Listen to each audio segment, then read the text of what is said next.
Five indicators that can help you time the top and the bottom for Bitcoin. That's right, ladies and gents. Welcome back to the channel. I just thought, this is a topic that we don't really see much of.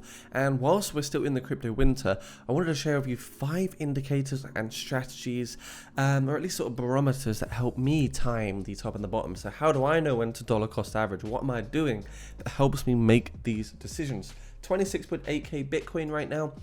Looking like a bit of a downtrend, of course. We saw recently this month 28.4k for Bitcoin, but we are not seeing much positive price momentum right now. Of course, a lot of suppression from things like, of course, the geopolitical crisis that we're seeing, all the wars and things. But, let's get started with the 5 most useful tools for me that I use personally as a trader, a holder, a dollar cost averager, if you want to call it that. And remember, guys, if you're new to this channel, slap that subscribe button down below. So the first one is actually the 200-week moving average heat map, which is accessible on many websites. You can see this one is actually from CoinGlass, and the way this works is that you can see the Bitcoin price against a 200-week moving average trend line. However, there is also a heat map attached to this. So when you can see the colors of orange and red, historically, you're in an overbought, euphoric phase. You're in an overvaluation phase. You're overextended. You're at the peak of a bull run. So you could potentially think about selling your cryptocurrency. This helps you time the top. Of course, you'll never get it accurately, because if you look back here, guys, if you sold in the orange, okay, you'd be up massively from buying the lower prices in the blue zones and the purple zones. But if you sold the orange here, for example, in 2013, you would have missed out on a huge pump up to $1,000. Again, going back to the 2017 cycle, if you bought Bitcoin in the blue dollar cost average buy accumulation zone, that's fantastic. Buying the blue, buying the purple could potentially be a very, very good decision. But you have to make your decision. That's why selling in tranches can be good. So start selling in the dark green, start selling in the orange, start selling in the red, of course, naturally. Usually when we see red, you start to see a downtrend following. And you can actually see the last cycle that we had, we didn't even see orange or red on this particular chart. So it may be flawed for timing the tops. However, if we look, historically, we had COVID here, March 2020, that was dark blue. We can actually see that we now have a purple region. We have a purple color here on this. And historically, if you buy Bitcoin anywhere below that red line, that 200-week moving average line, when Bitcoin crumbles down below, like it did a few times, like it did with COVID, and a few other events following the 2017 bull run, we can actually see multiple occasions we've actually seen Bitcoin fall below that 200-week moving average. So this is a good one, in my opinion, the 200-week moving average heat map. The next one is simply quite a simple tool. It's a logarithmic regression chart, and effectively what this does is it's similar to the first one. It's a newbie tool. It's not a very complex one, but sometimes simplicity is key. And we can actually see here you have a rainbow, and it's got different colors which reflect different phases. So the bottom one, dark blue, light blue, green, dark green, yellow. Basically a fire sale, buy zone, accumulate zone, still cheap, and a hodl zone. And then when you have the red area, you've got the maximum bubble territory, the sell, and the FOMO intensifies. So ideally you're selling the red and orange, and you're buying the green and the blue. And if you go back in time, almost every single time here, for Bitcoin, if you look all the way down here on the left at 2012, you buy the blue, you sell the red, you buy the blue, you sell the red. And the red is effectively your bull market environment, and the blue is effectively your bear market environment. So this is another one I really like the use of, because it's just simple. It's a simple way to sort of identify where you are in the markets. And it also has got the halvings here listed, which is quite useful at the same time. So halving is not really that far away. So I think overall we could see quite soon a bit of movement here for Bitcoin, especially once we cross through the next halving at April 2024. Guys, yeah, really does look good. Quick reminder, get yourself in the Jacob Crypto Clan Discord down below if you want signals, analysis, news, insights, and more. The link to my Discord is just down below. Hope to see you there. We're 18,000 members strong at the moment. The next chart is the BLX chart. This is the third indicator that I use, and the way I do this is I'm on the weekly time frame. As you can see up here, we're on the weekly time frame. we're on a logarithmic view, and the indicator you want to add is actually known as a logarithmic regression weekly. So you're going to use this right here, and when you take this off and put it back on, when you're on the weekly time frame on a logarithmic view for Bitcoin, you actually get these green and red ribbons. Now the red ribbon illustrates like overbought territory again, you know, peak of a bull run, all that good juicy stuff. The green again is the opposite. It's extreme fear. Sentimental analysis is key at times. So think about the emotions. Right now we're not really seeing much bullishness or bearishness. We don't really have much greed or fear. We're very neutral. And you can see, again, this is another one that helps you time the top and also forecast the bottoms.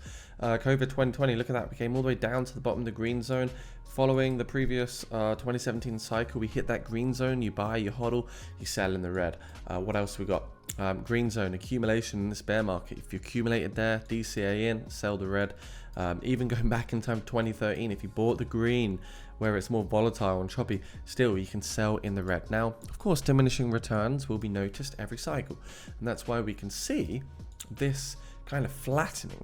We can see the flattening here for the particular logarithmic regression cycle, but it does help us predict and forecast. I think, you know, next bull run, if we were to draw in where we think this trend line is going, which is kind of following this trajectory right now, the top of it would be kind of like this, the bottom of it would be kind of like this. You can start to also sort of forecast what you think could happen. So if we imagine this follows this trajectory, then by the time, let's say, we've hit that 2024 halving, which is going to be around here, August, actually it's a bit less, it's more like April, we could assume by 2025 maybe we're going to see about $150,000 Bitcoin, and of course you can do the same thing with the logarithmic down below here. So you could do the same thing. You can kind of make some lines and just assume where the next bottom is going to be. So maybe in the next cycle, $40,000 will be the new now where we are, right? So BLX chart, trading view, really handy. Use that logarithmic regression view. This will help you time the bottom and the top, because for example, when we had that crash down to 16K, you can see we're right in the middle of this green zone, floating in the middle of that undervaluation phase. If you bought, held, you would have made a 2x, and the indicator here would have helped you make that decision. Why would you be FOMOing into Bitcoin at 100K when you can dollar cost average here and potentially sell for more later on?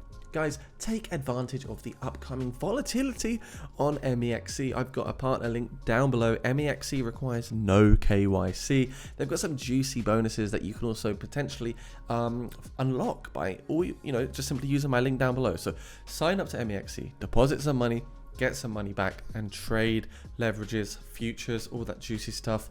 Make sure you use MEXC because, like I say, global access, tiny fees, micro fees, sometimes even non-existent, and of course no KYC. So stay anonymous, do it the crypto way. The link is right down below. That really helps as well, guys. Indicator number 4 is going to be, well, here it is, Bitcoin dominance chart. So this tells you the overall market capitalization of Bitcoin versus the globalized cryptocurrency market capital at any given time. And we can see, looking back in time, the light blue rectangle I've got here illustrates the extreme fear zones, which always thrive within a bull or bear market. So these light blue areas, if you're between 35 and 40% on the dominance, you're in a bear market. You could effectively get away potentially with accumulating some Bitcoin. And then in the bull runs, Bitcoin usually returns between 58 and 73% dominance. So we can see right now we're at 50% dominance. We are getting a bit of a rejection here on the dominance chart, which could also help you reflect and identify reversals and trends in the market. So this is also a good thing. You can see we broke out this horizontal channel, boom, uptrend for Bitcoin. And that really helps you kind of understand where Bitcoin is versus its historical market capital and dominance. So it's always good to understand where we are at the current time. How about indicator number 5? Again, simplicity, everybody, simplicity. The Fear and Greed Index, the Bitcoin Momentum Tracker.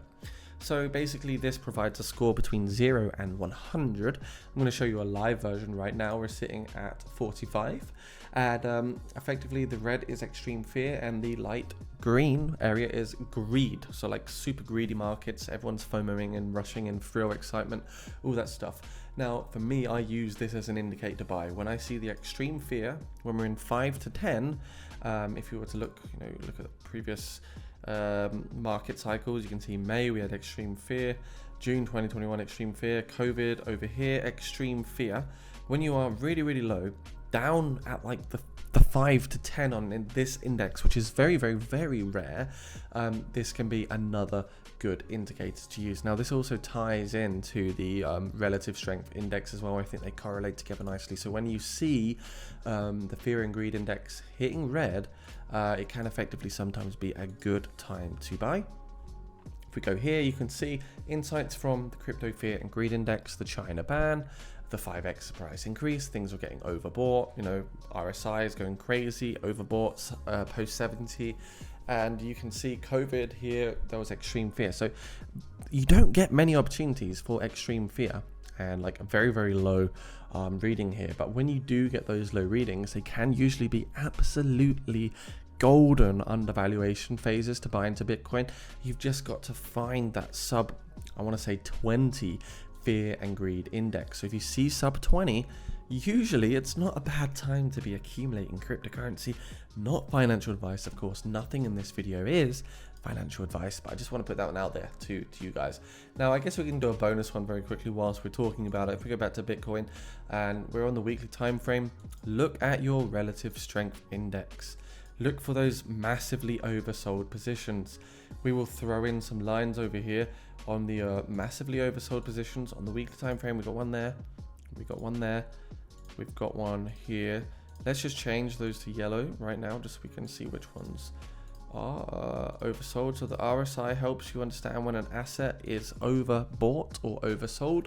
Sub 30 would mean oversold. Post 70 or above 70, as we can see, would mean you know, overbought. So if you were to have bought Bitcoin at any oversold position right here, we're talking about on the RSI down below, if you bought Bitcoin at say 25 or that 29 RSI or 27 RSI, you would effectively be getting a nice entry. And you can see if you bought here, yeah, you would have, you know, lost money in the short term, but if you held on, just a 9,000% increase in price. If you did it again over here, you know, December 2018, oversold massively.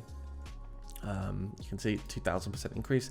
We had the COVID one as well. Now, of course, you can see how being oversold and, you know, on the logarithmic regression, they do go hand in hand, because this time we were oversold in the green zone, but on this particular phase here, we were at the bottom of the logarithmic green band, but we were not oversold. So sometimes it's not 100% accurate, but you can see so far, if you did also buy this oversold territory, yes, you would have been down momentarily for 13%.